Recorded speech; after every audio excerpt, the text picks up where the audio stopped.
Verb forms. Quais são as formas que um verbo pode tomar numa frase, pessoal?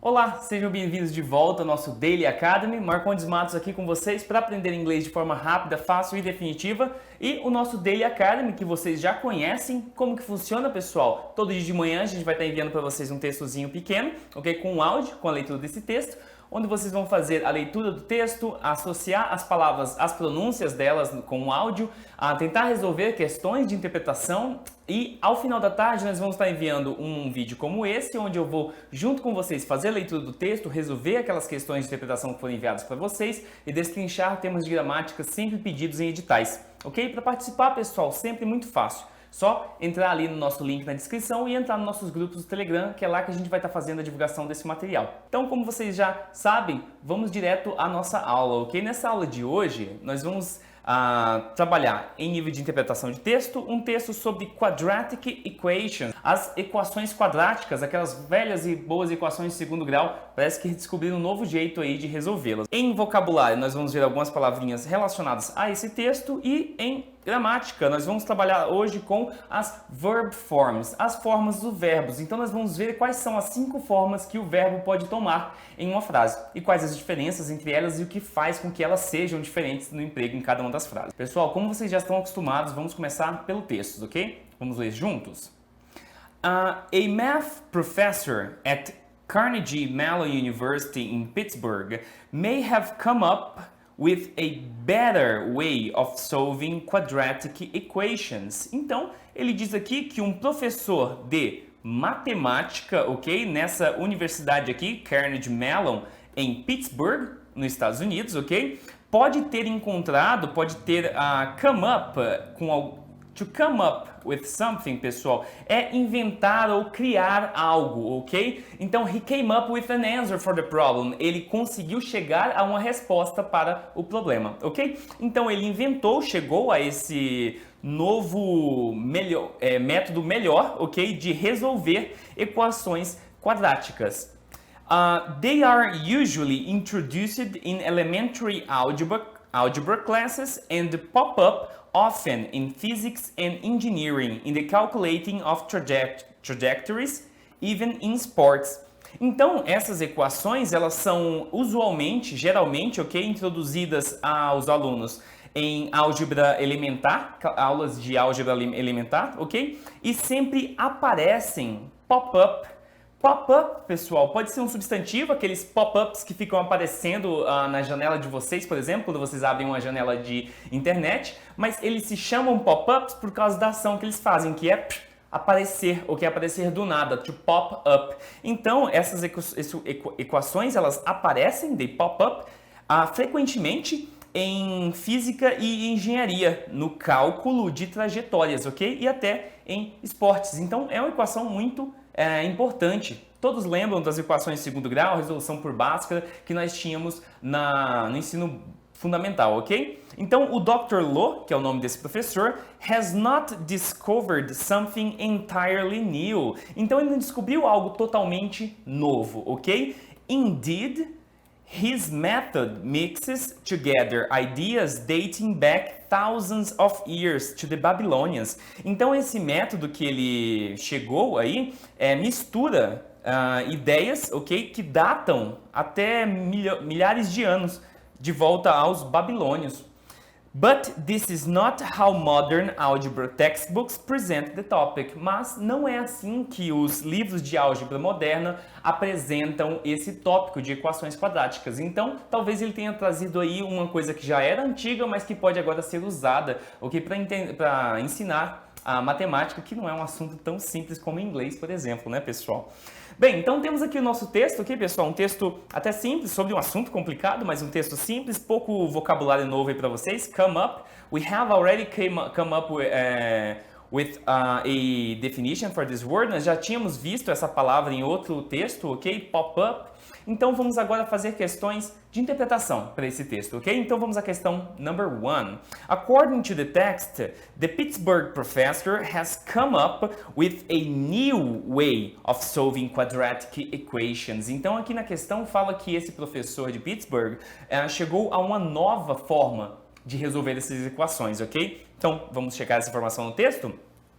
A math professor at Carnegie Mellon University in Pittsburgh may have come up with a better way of solving quadratic equations. Então aqui não fala que ele é novo, fala que ele é melhor, ok? Mas aqui no final nós podemos checar essa informação. So, indeed é um conectivo que nós usamos ali para dar aquela ideia de, na verdade, adicionar informação, ok? Então, na verdade, his method mixes together ideas dating back thousands of years. Então, o método dele não é totalmente novo. It's not entirely new. Ele usa métodos já usados há milhares de anos pelos babilônios, ok? Então, quando a questão diz que o professor inventou ou chegou a um novo jeito de resolver essas equações quadráticas, a questão é falsa, ok, pessoal? Porque não é um novo método, é um método já com ideias antigas, só que é um método mais fácil, a better way, um melhor jeito de resolvê-las, ok? Question number 2. In the sentence, and pop up often in physics and engineering in the calculating of trajectories, the word pop up could be substituted by which of the following words without a change in meaning? Então aqui é aquela clássica questão que eu já trouxe bastante para vocês, relacionada a sinônimos, ok, pessoal? Então ele quer saber aqui quais dessas palavras nas opções pode ser substituída, ok, pela palavra pop-up, sem, without, uma mudança, a change, no significado, in meaning. Então, qual que é o sinônimo da palavra pop-up nessas opções aqui? Então, vamos passar uma por uma para ver se nós achamos elas, ok? Então, letter A, work. Vamos ver se fica bem na frase, pessoal. So, and work often in physics and engineering in the calculating of trajectories. A frase faz sentido semântico e sintático, né, pessoal? Funcionaria o work ali. Elas funcionam, geralmente, em física e engenharia para calcular trajetória. Mas a questão quer que nós adicionemos uma palavra ali que não mude o significado. E o significado aqui é aparecer e não funcionar ou trabalhar, que seria o work, ok? Então, não é essa a opção. Letter B, breakdown. So, in breakdown often in physics and engineering. To break down é to stop functioning, ok? Parar de funcionar. Então, essa equação para de funcionar em física e engenharia não faz sentido, ok, pessoal? Letter C, appear. Então, and appear often in physics and engineering in the calculating of trajectories. Pop up, appear, aparecer, ok, pessoal? É esse o nosso sinônimo, que é a palavra que nós podemos substituir por pop-up na frase sem uma mudança no significado, ok? Vamos ver a última só para o desencargo de consciência, ok, pessoal? É look, ver, olhar, ok, parecer. Então vamos lá. And look often in physics and engineering. Não nos serve aqui como um sinônimo, ok, pessoal? Então é a opção C, appear, pop-up, sinônimos, ok, pessoal? E vamos à questão número 3. According to the text, modern algebra textbooks solve quadratic equations in the same way as the professor's method. Então a questão aqui diz que livros, textbooks, pessoal, são livros textos, ok? Aqueles livros que nós usamos nas escolas para aprender um assunto específico, ok? Textbooks. Então os livros textos de escolas hoje em dia resolvem essas equações quadráticas da mesma maneira que o novo método do professor, ok? Vamos chegar a essa informação? So, indeed, his method mixes together ideas dating back thousands of years to the Babylonians. But this is not how modern algebra textbooks present the topic. Então, a idea, aqui ó, ele fala his method, ok? Quem que é his? É a última pessoa que foi citada no texto, ok, pessoal? Lembra quando a gente fez aquele exercício de pronomes? O pronome apresentado, ele está sempre relacionado à pessoa anterior na frase, ok? No texto. É só voltar que você vai achar ela. Se for o sujeito, quem faz a ação, um pronome sujeito. Se for um objeto, quem recebe a ação, pronome objeto, ok? Então aqui está se relacionando ao Dr. Lu. Então o método do Dr. Lu, ok, mistura essas ideias antigas dos babilônios, ok? Mas, olha o nosso conectivo de contradição aqui. Mas esse não é o método, não é assim que os livros modernos de álgebra apresentam o tópico, ok? Então não é assim. Não é o mesmo método do professor que é usado em textbooks para resolver equações quadráticas. A questão é falsa, ok, pessoal? Então temos aí as resoluções de questões de interpretação, ok? Então vamos agora falar um pouco sobre o nosso tema de gramática de hoje, que são os verb forms, ok, pessoal? As formas do verbo. Então, a verb may change its form according to the person, number and tense. Então, tem três situações que podem fazer um verbo mudar a sua forma. Pode ser a pessoa, ok, da fala, ok, primeira pessoa, segunda pessoa, terceira pessoa.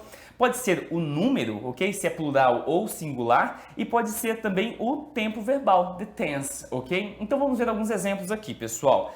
They take the garbage out every day. Então eles tiram o lixo para fora todos os dias. Todos os dias indica ali uma repetição, um hábito que geralmente é usado com o simple present. Então nós usamos o verbo aqui na sua forma base, ok? Por quê? Porque a pessoa é plural, ok, pessoal? Então vocês veem como o verbo muda em relação à pessoa e ao tempo verbal nesse caso, ok? E ao número, pessoas plural. Olha aí a segunda opção, o segundo exemplo. He takes the garbage out every day. Nós temos aqui outra frase no simple present, então o tense, o tempo verbal não mudou. O que mudou, pessoal? Foi o número. Nós temos agora uma pessoa, ok? Ou the person, é a terceira pessoa do singular. Então nós temos que conjugar o verbo. Ele muda a forma, não é mais a forma base dele, ok? No terceiro, olhem o exemplo. They are taking the garbage out now. Então, o que mudou aqui? As pessoas aqui continuam sendo a mesma da primeira, não é? They. Então, a pessoa não mudou. O número também não, continua sendo plural. O que mudou aqui foi o tempo, pessoal. Every day indica rotina ou hábito, simple present. Now indica este momento, agora. Para falar sobre coisas que estão acontecendo agora, nós precisamos de uma estrutura diferente, que é o present continuous. E para ele, nós temos uma forma diferente do verbo, que é a forma do presente particípio, ok? Nós vamos tratar delas aqui já já. Olhem o quarto exemplo. They took the garbage out yesterday. De novo, as pessoas não mudaram, ainda é a terceira pessoa do plural, they, ok? O número não mudou, ainda é plural, no caso, né? O que mudou de novo foi o tense, o tempo verbal ali. Nós estamos falando sobre yesterday, ontem. Logo, nós temos que conjugar o verbo de acordo, ele tem que concordar. O verbo está na sua forma do passado simples, took, ok? E a última aqui, they have taken the garbage out. De novo, a pessoa não mudou, o número não mudou, o que mudou foi o tempo verbal dessa frase, ok? Nesse caso aqui ela está no presente perfeito, ok? Então nós usamos aqui o verbo na sua forma particípio, passado particípio daquele verbo. E percebam, pessoal, que em duas dessas frases nós pedimos verbos ajudantes, the helping verbs, auxiliary verbs, ok? Que são o verbo to be no caso e o verbo have no presente perfeito, ok? Pessoal, nós não vamos focar tanto nesse presente perfeito por enquanto, é um tema um pouco mais complexo, nós vamos tratar dele mais à frente. Então, nós vamos focar mais nessas quatro formas do verbo, ok? Então, there are 5 forms a verb can take. Então, há 5 formas que um verbo pode tomar. A sua base form, ok? Que é a sua forma básica ou infinitiva, ok? Não são realmente a mesma coisa, tem a forma infinitiva do verbo, por exemplo, to be, que é to be, e tem a forma base dele, que pode ser 3, ok? Am, is or are, ok? Então, nem sempre são a mesma coisa, mas quase, em muitos casos, é apresentado da mesma forma. Então, a forma base, be, do, have, go, é aquela forma não conjugada do verbo, ok, pessoal? E nós temos a forma do presente para a terceira pessoa do singular. Para ela, especificamente, nós temos uma conjugação diferente, ok? Então, por exemplo, o verbo to be, nós conjugamos is. He is, ok? O verbo do, nós conjugamos does. O verbo have, has. E o verbo go, goes, ok? Nós temos a forma do presente particípio do verbo, que é aquela forma com ing, que nós usamos para falar de coisas que estão acontecendo no momento, ok? Presente contínuo. Então, o verbo to be fica being, o verbo to do, doing, o verbo to have, having e o verbo to go, going. E nós temos, finalmente, a forma passada do verbo, ok? The past tense. Então, o verbo to be, was ou were, o verbo do, did, o verbo have, had e o verbo go, went. E como eu falei, pessoal, há também a quinta forma, que é a forma do passado particípio, ok? Que, como eu disse, nós não vamos trabalhar agora porque é um pouco mais complexo e nós vamos ver depois, ok? Então, vamos falar nessa primeira aula só sobre a forma base, ok? Do verbo. Então, a forma base, ela é usada, used to denote actions in the present tense for all pronouns and numbers except the third person singular. Então, essa forma base do verbo, ela é usada para denotar ações no tempo presente, ok? Para todos os pronomes e números de pessoas, ok? Exceto a terceira pessoa do singular. Por quê? Porque para ela nós precisamos usar a forma conjugada para a terceira pessoa do singular, geralmente adicionando o S, ok? Então, vamos ver alguns exemplos de frase aqui, com verbos conjugados e a sua forma base, ok? So, he washes his bicycle every day. Every day, repetição, rotina, simple present. He, terceira pessoa do singular, logo conjugamos o verbo, washes, mas a forma base dele é wash, ok? We went to the fair. Então, nós fomos a feira, ok? Então, aqui nós temos a forma do verbo no passado, went, ok? E a forma base dele é go, ok? She is completing the crossword. Ela está completando a palavra aqui usada, ok? Então, nós temos aqui completing, algo acontecendo agora, a forma particípio, presente particípio do verbo, mas a forma base dele é complete. E the shop has opened for the day. Nós temos aqui o verbo to have, conjugado para a terceira pessoa do singular. Nesse caso aqui, ele está sendo usado como um auxiliar. Vamos focar então no verbo open, que está aqui no passado simples, com ed, ok? Mas a forma base dele é open. Então, essas são as formas base do verbo, ok, pessoal? Geralmente não conjugado e podem ser usadas para todas as pessoas e números no presente, no tempo presente, menos a terceira pessoa do singular. Nas próximas aulas, na próxima aula especificamente, pessoal, eu vou estar falando sobre as outras conjugações de verbo, no presente com o S, no passado com o ed e no presente particípio com o ing e como nós formamos essas conjugações, ok? Quais são as regras para formá-las. Beleza, pessoal? Então, por hoje é isso, ok? Não se esqueça de se inscrever no nosso canal aí e deixar um joinha pra gente saber que tá fazendo um trabalho legal, ok, pessoal? E a gente se vê na próxima. Até mais!